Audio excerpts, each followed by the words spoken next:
코리아가 대한민국이 그래 이스라엘과 아시아, 유럽, 아프리카 세 대륙의 교차로이자 중심지이다. 이스라엘이 그렇듯이 복음의 첫 번째 주제가 스타트하게 된 위치고, 코리아는 아시아, 유럽, 아프리카가 연록된 이 세상에서 가장 큰 대륙과 그 다음으로 큰 땅인 대륙에 자리 잡고 있다. 그러므로 코리아는 대륙과 해양의 가교이자 열방과 세계의 중심추, 또 복음의 마지막 주자가 마무리하기에 가장 좋은 땅이다. 우리 민족의 사명은 세계 선교의 최종 주자가 되는 것이다. 네요. 우리 민족 교리가 터잡고 살고 있는 한반도 그 하게됨은 어쩌다가 우연히 흘러들어온 사람들이 거주하는 땅이 아니다. 한국인이 차지하기 전에 이미 하나님께서 점지 확정해 주신 선밀의 역사다. 그러므로 한국인은 지정학적으로 숙명론에 더 이상 지배당해서는 안 된다. 그것은 일제 식민학자들이 그렇게 정당하기 위해서 창조한 지리적인 결정론, 즉 한반도의 지정학적인 위치는 외세의 지배를 받을 수밖에 없다는 왜곡된 역사관에서 나온 것이다. 동방의 성민 배들 교리여, 말씀의 검으로 그 강경한 사람의 거짓말을 무찌르라. 숙명론이 아니라 하나님의 선언론으로 재해석하며 감사하며 기뻐해야 한다. 하나님을 공경하던 우리 조상 단군은 우리가 터잡고 사는 이 땅이 하나님이 주신 땅이라는 것을 믿었다. 그래서 나라 이름을 주신이라고 했다. 이 우리말 주신이 조선의 어원인 것이다. 조선, 주신. 조선이라는 국호는 원래 주신이라는 우리말의 중국식인 표현이다. 한국인의 선조인 역다는 그가 도달한 시베리아가 만주 대륙에 이르는 드넓은 동방의 새 땅을 하나님이 주신 땅으로 알았다. 그래야 나라 이름을 주신이라고 했는데, 후일에 주신이라는 말의 예동이 중국의 역거래 식신, 숙신, 직신, 주신, 저신, 주신, 조선으로 다양하게 표기된 것이다. 즉 한민족 최초의 국호인 조선의 본뜻은 주신이라는 순우리말인 바 하나님이 주신 땅으로 볼 수 있다. 아침 조, 빛날 선으로 아침 해가 빛나는 뜻에서 조선이라는 국호가 생겼다. 하나, 조선이라는 국호는 상형문자가 생기기 전에 이미 존재했던 나라 이름이다. 그렇다면 조선이라는 말은 우리의 고대어로 무엇을 뜻했을까? 바로 그것이 주신인 것이다. 일찍이 단제 신처원은 조선의 어원을 숙신이라고 하고, 만주 원류고에서 숙신의 옛 이름을 주신이라고 하고, 주신은 소속 강경을 가리키는 만주말이라고 했다. 지금 쓰는 말로는 일정한 지역의 땅 영토를 의미한다. 바로 여기에 조선의 원의가 있다. 즉 주신이 숙신의 어원이요 조선의 어원이기도 한데, 우리가 터잡고 사는 땅을 하나님께서 우리에게 살라고 주신 땅이라는 뜻의 주신인 것이다. 한반도는 하나님의 섭리 아래 마지막 대추수를 위해 쓰실 역단 계열의 선민, 이 거주하고 있는 전 세계에서 가장 귀중한 땅이다. 섭리를 영어로 providence, 이 단어는 provide, 제공하다와 같은 의미를 가지고 있다. provide, 제공하다, 섭리. 자, 자연계시. 모름적이 개주 경기에서 첫 번째 주자와 마지막 주자가 가장 잘 뛰어야 한다. 왜냐하면 스타트가 좋아야 하고 마무리 잘 되어야 하기 때문이다. 그러니까 복음의 첫 번째 주자가 스타트하기 좋은 땅이 아시아 서쪽의 이스라엘이고, 복음의 마지막 주자가 마무리하기 좋은 땅이 아시아 동쪽의 대한민국일 것이다. 벨렉 계열의 선민 유대인을 통해서 구원의 길을 여신 하나님께서는 말세의 역단 계열 선민 한국인을 사용해서 구원사를 마무리하신다. 그러니까 하나님은 복음 전파를 위해서 위대한 목적 아래 두 선민의 거주지를 하나는 아시아 서쪽 땅에서 하나는 아시아 동쪽 땅 끝에서 배정하여 주신 것이다. 크신 하나님의 지혜를 찬양하자. 아시아 서쪽 땅 끝의 이스라엘과 아시아 동쪽 땅 끝의 대한민국은 세계 구속을 위한 하나님의 계획을 효과적으로 성취할 수 있는 최적의 위치에 있다. 유대인과 한국인이 각각 유라시아 대륙의 양쪽 땅 끝에 자리 잡고 있는 것은 우연의 일치가 아니다. 그것은 전능하신 하나님의 치밀하신 계획과 섭리 아래 이루어진 것이다. 곧 에벨의 혈통인 두 계열의 선민을 통해서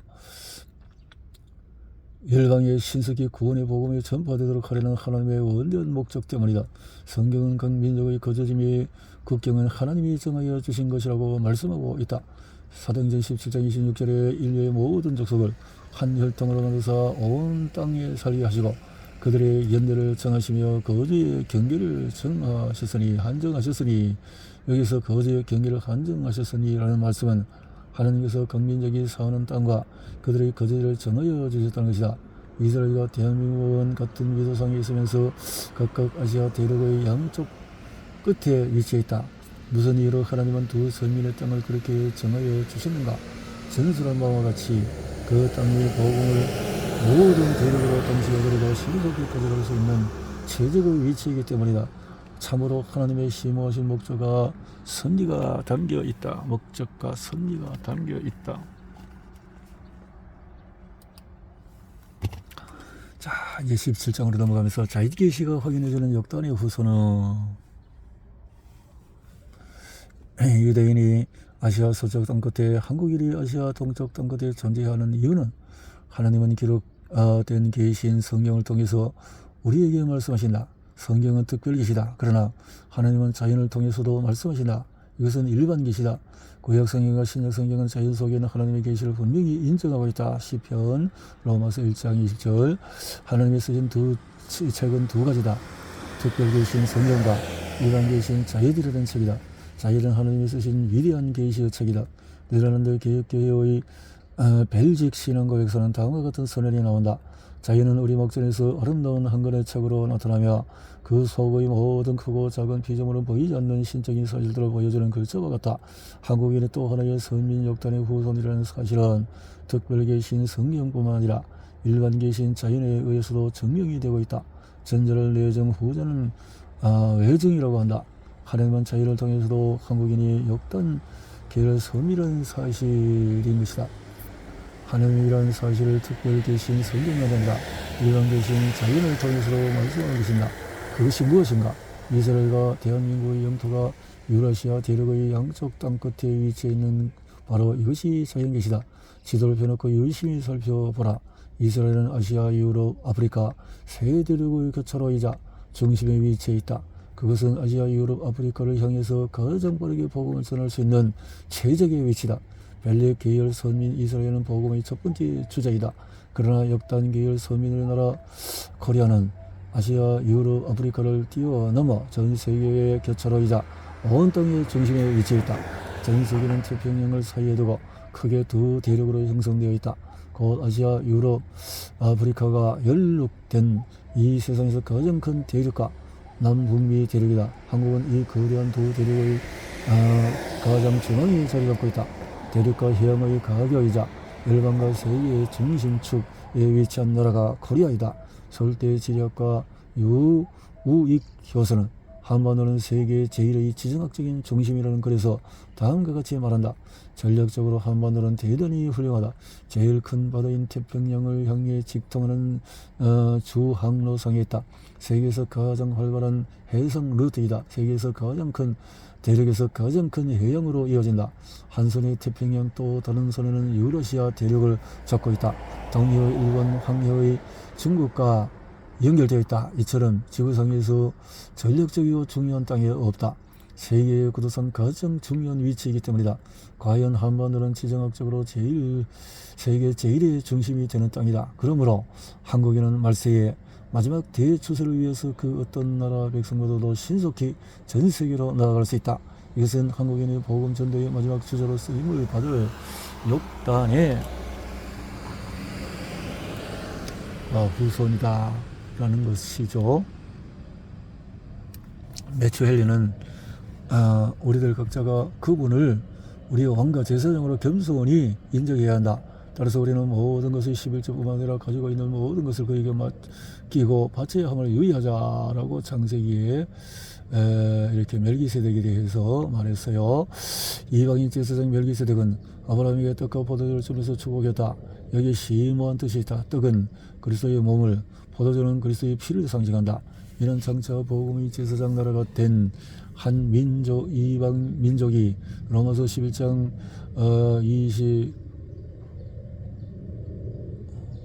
26절에 약속된 것처럼 온 이스라엘의 구원을 성취하기 위해서 피 묻은 복음을 가지고 예루살렘으로 갈 것을 예시하는 것이다. 이사야 41장 25절, 46장, 또 52장, 55장, 계시록 7장 1절에서 우리는 이스라엘 조상 아브라함과 경건한 이방인 멜기세덱 사이의 관계에서 예언적인 의미를 찾아볼 수가 있다.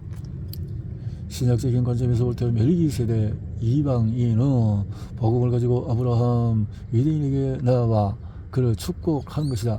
바로 여기에 역단 계열의 선민 한국인이 이 아브라함의 후손인 이스라엘 백성의 구원의 복음을 마지막에 때에 들고 갈 것이라는 사실이 예표로서 계시되어 있는 것이다.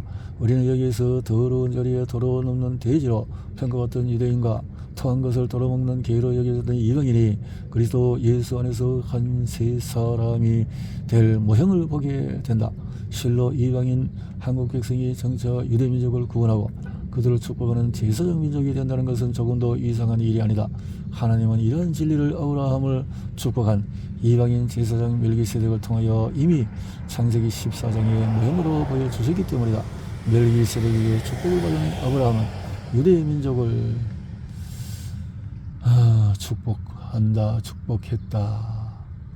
그 거룩한 백성 누구인가? 역단계열 선민 한국인이다.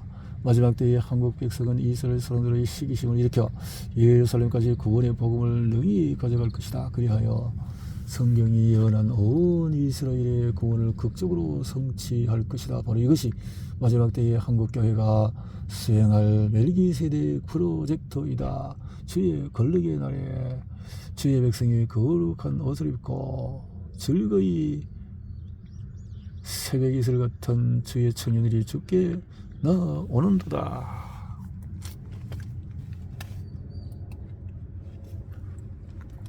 성경에 하나님의 이름이 한 곳에 명시되어 있지 않은 책이 있다.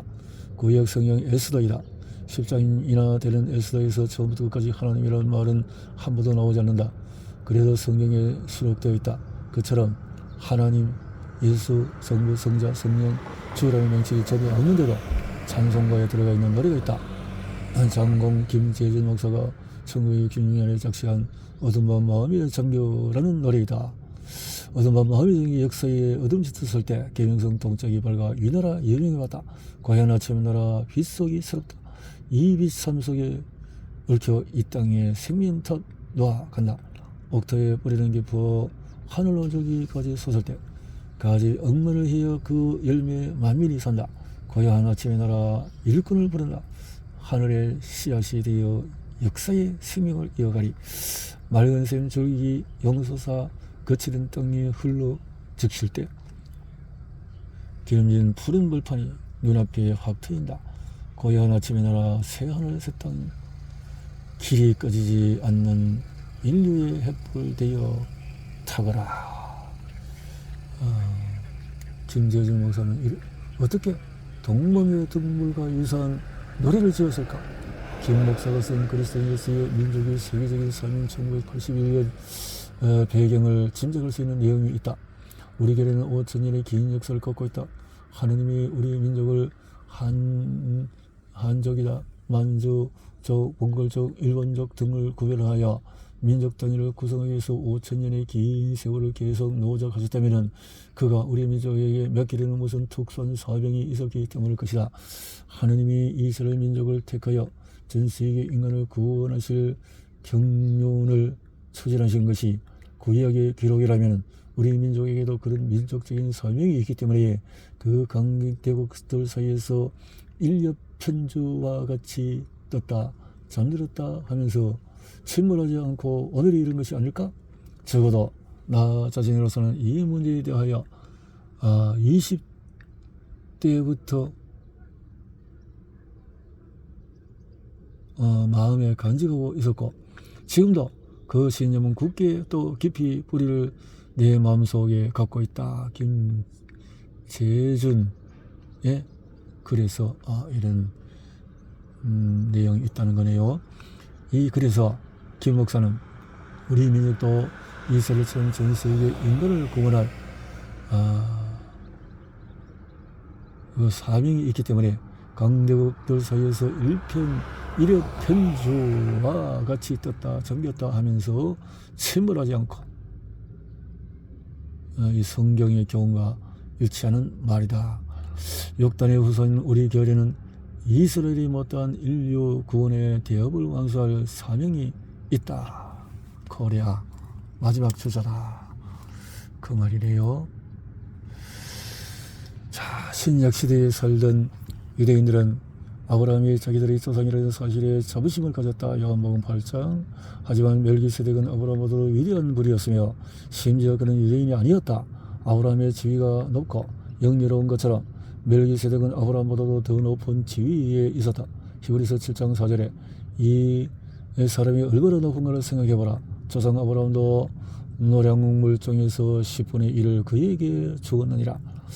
아브라함이 노략물 중에서 가장 좋은 것을 멜기세덱에게 드렸다는 것은 아브라함이 멜기세덱을 땅에서 그의 선물을 받을 만한 하나님의 대소로 인식했음을 의미한다. 아브라함은 멜기세덱의 직무를 인정했다.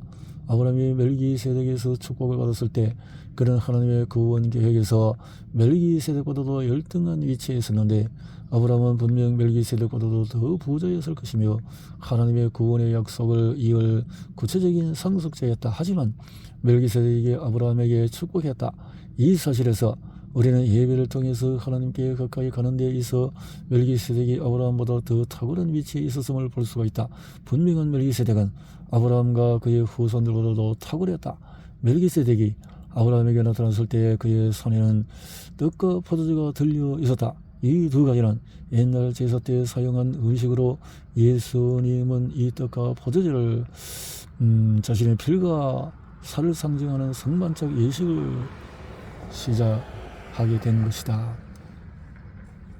멜기세덱의 원형인 예수님도 11조 제도는 정의와 긍휼과 믿음과 의무임을 가르치셨다. 마태복음 23장에 화해설자 외식하는 서기관들과 바리새인들이야 너희가 박하와 희행과 근처의 11조는 들이되 율법에 더 중한 바 정의와 긍휼과 믿음은 버렸도다. 그러나 이것도 행하고 저것도 버리지 말아야 할지니라. 예수님은 이것도 저것도 있다. 위대한 성경제였던 아더 핑크는 다음과 같이 말했다. 멜기세덱에게 11조를 드린 것은 아브라함이 청성능자의 아버지로서 우리에게 모범을 보여주신 것이다. 따라서 우리는 하나님의 백성으로서 멜기세덱의 원형인 그분에게 11조를 드려야 한다. 저의 백성이 성실하게 11조 하는 것은 어떤 부족함이나 빚에 빠지는 일은 일어나지 않는다. 아더 핑크. 영국 신학자이자 전형 주석가인 매튜 헨리도 그의 주석에서 부르는 제물의 10일의 일을 하느님의 영광과 성전 성인의 일을 위해서 급여를 놓는 것은 합당하다 라고 했네요.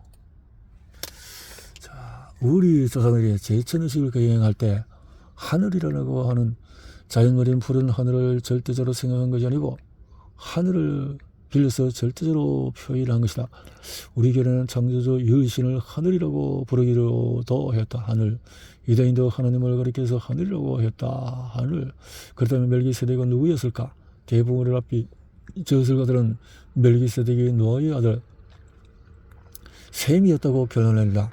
그러한 주장은 오리로서 배제되어야 한다. 왜냐하면 멜기세덱은 셈 이후에 수천 년은 아니라도 수백 년을 살았기 때문이다. 주석가와 매튜 헨리는 멜기세덱이 셈이었다는 가설을 다음같이 배격했다. 이것은 전혀 가능성이 없다. 왜 그의 이름이 바뀌어야 했는가? 어떻게 그가 가나안에 정주할 수 있었는가 하는 문제이다. 여쭤열리 일부 국내외 신학자들의 멜기세덱이 여비였을 가능성이 있다고 한다. 이광호 박사 또 그런 견해를 필요하고 있는 학자다. 욥이 하나님께 편지를 드린 것을 봐 그는 하나님을 섬기는 제사 형식분을 가지고 있었던 것이 분명하다. 그리고 욥은 수하에 있던 사람들을 다스리는 왕적인 지위에 있었다. 욥기는 그의 동방에서 가장 큰 자로 이는 그의 통치자로서의 지위를 보여주고 있음이 틀림없다. 욥의 고난을 당한 후에 자신의 직책을 회복한 실전 인물이다. 필자는 이를 근거로 멜기세덱과 욥이 동일 인물일 가능성에 대해서 살펴보았다. 성경의 여러 정황을 살펴볼 때에 멜기세덱과 욥은 동일 인물이었을 가능성이 큰 것으로 보인다. 만일 그렇다면 아브라함은 직접 멜기세덱을 만났으니 결국 욥을 만나 교제하게 된 것이다. 아브라함이 멜기세덱을 만난 그 시기는 욥이 시험을 당한 후 왕권을 회복한 뒤였을 것이다. 이는 그의 생애 후반기라고 할 수 있는 고난 후 나중 140년 기간 중이었을 것으로 본다. 이광호 욥기 교회. 그러나 필자는 멜기세덱이 욥의 아들 중에 한 사람이었을 것으로 추정하고 있다. 욥기 42장 14에 욥은 말년에 아들 7과 딸 3을 두었는데 이상하게도 세 딸의 이름은 전부 명기되어 있으나 7 아들의 이름은 단 한 사람도 기록되어 있지 않다. 무슨 까닭일까? 욥의 아들들 가운데 멜기세덱이 있었기 때문이 아닐까? 앞서 지적했듯이 역사적인 인물 멜기세덱은 장차 성령의 감동을 받은 성령 기자들에 의해서 예수님의 모형과 예표로서 기록될 사람이었다. 시편 119편. 따라서 우리는 성경의 일차적인 저자인 신 성령님께서 모형인 멜기세덱, 원형인 예수, 예표인 멜기세덱과 실체인 예수가 일치하도록 멜기세덱의 아버지와 족보를 감추기 위해 고의적으로 욥기 기자로 하여금 욥의 아들들의 이름을 누락하게 하셨다고 추론할 수가 있다. 그렇게 볼 수도 있네요. 자, 이렇게